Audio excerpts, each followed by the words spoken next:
എന്റെ ശരീരത്തെയല്ല, മനസ്സിനെയാണ് ഞാൻ സ്നേഹിച്ചത്. നീ ആത്മഹത്യ ചെയ്യരുതെന്ന്. നീ മരിച്ചാൽ പിന്നെ എനിക്കാരുമില്ല, എനിക്കാരുമില്ല, എന്തു എനിക്കാരുമില്ല.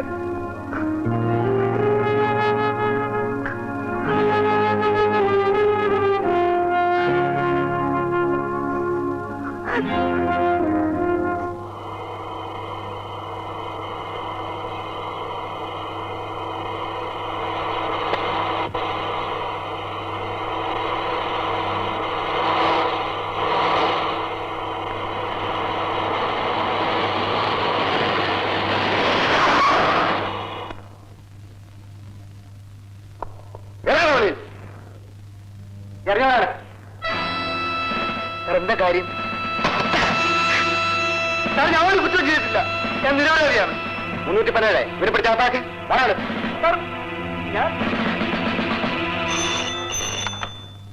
Hello, Ravi here.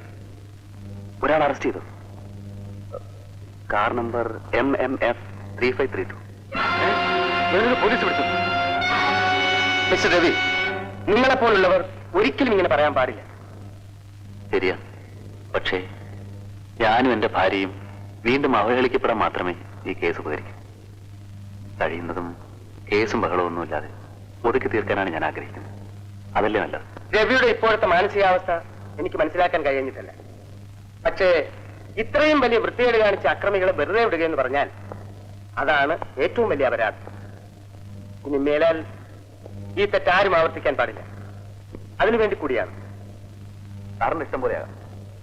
പക്ഷെ സാർ ഒന്നും ഓർക്കണം, കുറെ അക്രമികളാൽ അവമാനിതയാക്കപ്പെട്ട ഒരു സ്ത്രീയുടെ ഭർത്താവാണ് സാർ ഞാൻ. ആ ദുഃഖം ഒരുപക്ഷെ സാറിന് മനസ്സിലാവില്ല. ഒരു മനുഷ്യന് ലഭിക്കാവുന്നതിൽ ഏറ്റവും ക്രൂരമായ ശിക്ഷയാണ് സാർ ഇത്.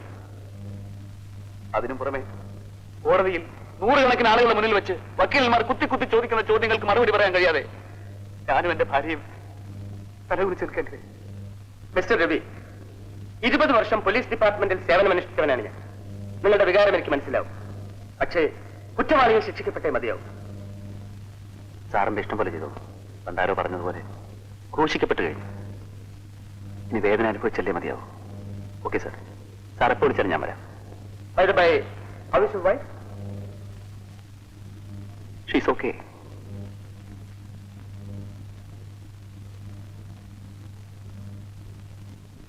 ഇല്ല, ഞാൻ കോടതിയിൽ വരില്ല.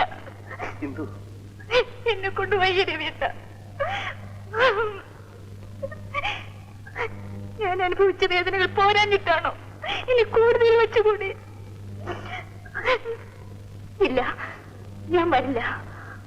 അവരെ വെറുതെ വിടാൻ പാടില്ല. എനിക്ക് അവരോട് പ്രതികാരം ചെയ്യണം. ലോകത്തൊരു സ്ത്രീക്കും ഇനി ഇങ്ങനെ സംഭവിച്ചുകൂടാ. അല്ലെങ്കിൽ നീ പറയൂ, ഞാൻ പോയി അവരെ കൊന്നിട്ട് വരാം.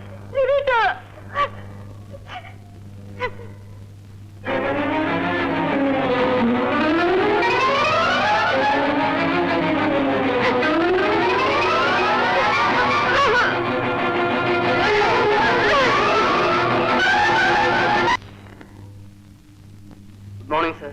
Good morning. ഇരിക്കൂ. ഞാൻ ഇവർക്ക് വേണ്ടി ജാമ്യം എടുക്കാൻ വന്നതാണ്.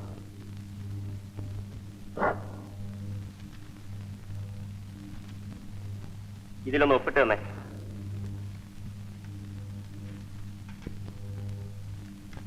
ഗോപാലൻ നായരെ, അവനെ കൂടി ഇനി വിളിക്കൂ. സാർ.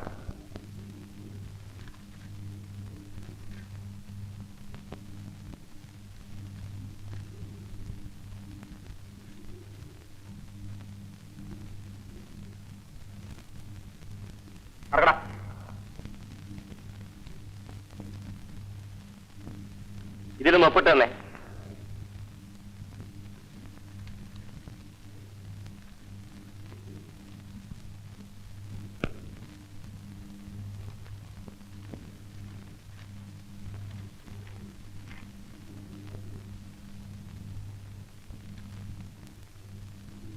Thank you sir.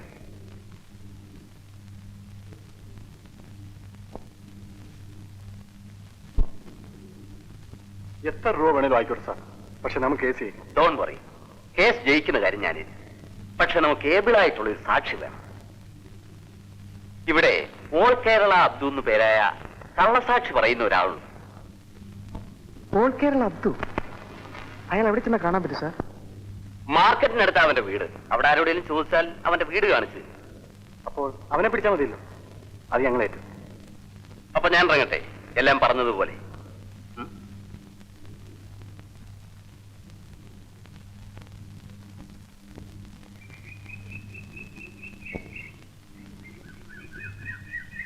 നീയാണോടാ ആൾ കേരള അബ്ദു? അതെ, എന്താ കാര്യം? ഒരു കേസുണ്ട്, അതിന് സാക്ഷി പറയണം. കള്ളസാക്ഷി പറയുന്ന പണിയാൻ നിർത്തിയല്ലോ. ആർക്കാണെന്ന് അതിന്റെ വിചാരം? ഏത് ദേവേന്ദ്രനായാലും. ഇത് കൊച്ചു മുതലാളിക്ക് വേണ്ടിയാ. ഏതാണോ എന്റെ കൊച്ചുമുതലാളി? ഓഹോ, കൊച്ചുമുതലാളി ആരാണെന്ന് അറിഞ്ഞാലേ നീ പറയത്തുള്ളോ? അവന്റെ തന്ത വലിയ മുതലാളി ഉണ്ടല്ലോ, അയാൾ വിളിച്ചാൽ അബ്ദു വരികയല്ല, പിന്നെ അവന്റെ കൊച്ചുമുതലാളി. എങ്കിൽ നിന്നെ ഞങ്ങൾ കൊണ്ടുപോകും, അത് തീർച്ച. പട്ടികളെ ഒരടി മുമ്പോട്ട് വെച്ച എല്ലാത്തിന്റെ മയ്യത്തേനെ എടുപ്പിക്കും. ചോരയുണ്ടെങ്കിൽ കൊണ്ടുപോടാ.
മറ്റന്നാളാണ് കേസ്.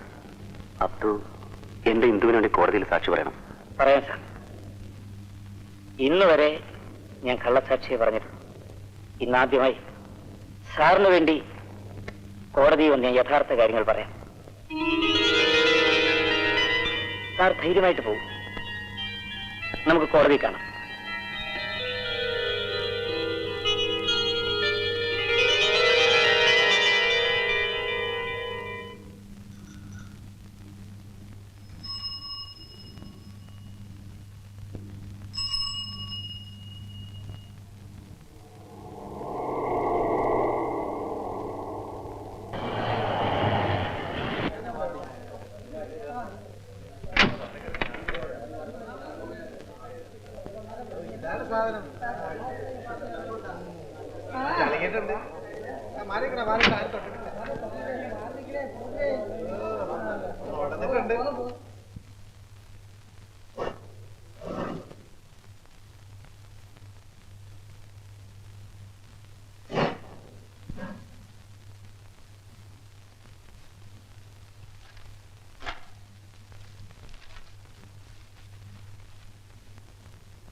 അല്ലാഹു സാക്ഷിയായി അള്ളാഹു സാക്ഷിയായി കോടതി മുമ്പാകെ സത്യം മാത്രമേ ബോധിപ്പിക്കൂ. സത്യം മാത്രമേ ബോധിപ്പിക്കൂ.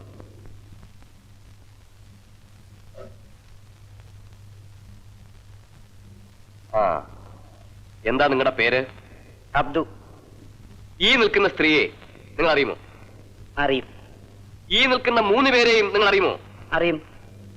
സംഭവം നടന്ന ദിവസം ഇവർ 3 പേരെയും ഈ സ്ത്രീയെയും നിങ്ങൾ എവിടെ വെച്ചാണ് കണ്ടത്? ഏത് സംഭവം? ഈ സ്ത്രീ അവരുടെ ഭർത്താവും ഒന്നിച്ച് സെക്കൻഡ് ഷോ സിനിമ കഴിഞ്ഞ് വരുമ്പോൾ പ്രതികൾ 3 പേരും കൂടി അവരുടെ ഭർത്താവിനെ തല്ലി താഴെയിട്ടിട്ട് ഈ സ്ത്രീയെ കാറിൽ കയറ്റിക്കൊണ്ടുപോകുന്നത് നിങ്ങൾ കണ്ടതല്ലേ? ഞാൻ കണ്ടിട്ടില്ല.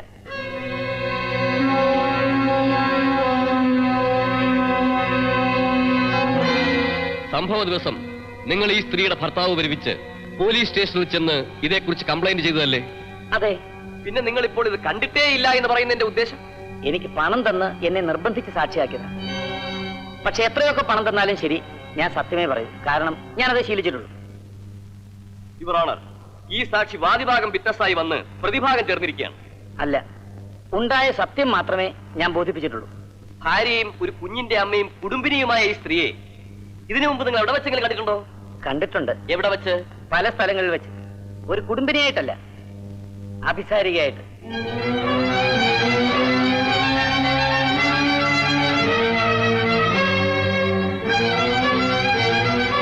ഇവരുടെ ഭർത്താവ് ഒരു ബാങ്ക് ഉദ്യോഗസ്ഥനാണ്. രാവിലെ ഇവർക്ക് പോകേണ്ട സ്ഥലങ്ങളിൽ അദ്ദേഹം തന്നെ അവരെ കൊണ്ടാക്കാറ്. അദ്ദേഹം ഓഫീസിൽ നിന്ന് വൈകിട്ട് മടങ്ങി വരുമ്പോഴേക്കും കയ്യിൽ 1000കണക്കിന് രൂപയുമായി നല്ലവരെന്ന് പറയുന്ന ഈ സ്ത്രീ കാത്തു നിൽക്കാറുണ്ട്. ഇവരുടെ പ്രധാന തൊഴിൽ ഇത് തന്നെയാണ്. That's all wrong.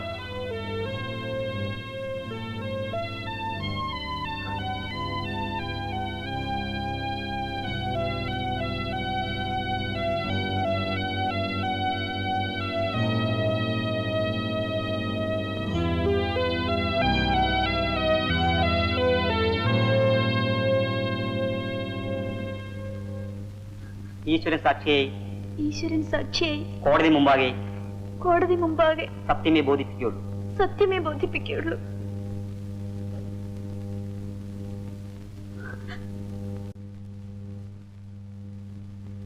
എന്താ പേര്? ഇന്ദു. സംഭവ സമയത്ത് നിങ്ങൾ ധരിച്ചിരുന്ന വസ്ത്രങ്ങൾ കീറിയിരുന്നു? ഇല്ല. ആ രാത്രി നിങ്ങൾ ധരിച്ചിരുന്ന വസ്ത്രങ്ങൾ പോലീസിൽ ഏൽപ്പിച്ചു? ടോൾ സെക്രട്ടറിയിലെ നിങ്ങൾ ധരിച്ചിരുന്ന വസ്ത്രങ്ങൾ പോലീസിൽ ഏൽപ്പിച്ചോ എന്ന്? ഇല്ല. സംഭവ സമയത്ത് പ്രതികൾ വസ്ത്രങ്ങൾ ധരിച്ചിരുന്നു? അവരുടെ ശരീരത്തിലെ ഓരോ അവയവങ്ങളും നിങ്ങൾ ശരിക്ക് കണ്ടിരുന്നു? അവര് നിങ്ങളെ മാറി മാറി കീഴ്പ്പെടുത്തിയോ?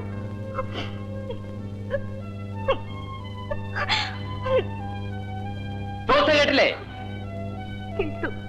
എത്ര പേരാണ് നിങ്ങളെ ആക്രമിച്ചത്? 2 പേര്. നിങ്ങൾ പോലീസിൽ കൊടുത്ത മൊഴിയിൽ പറഞ്ഞിരിക്കുന്നത് 3 പേരാണ് നിങ്ങളെ മാനഭംഗപ്പെടുത്തിയതെന്നാണ്. പക്ഷെ ഇപ്പൊ നിങ്ങൾ പറയുന്നു 2 പേരാണ്. Your honour, please be noted. അവര് നിങ്ങളെ മാനഭംഗപ്പെടുത്തിയത് എങ്ങനെയാണെന്ന് നിങ്ങൾക്കൊന്ന് വർണ്ണിക്കാവൂ? ഇല്ല, എന്നെ കൊണ്ടാവില്ല.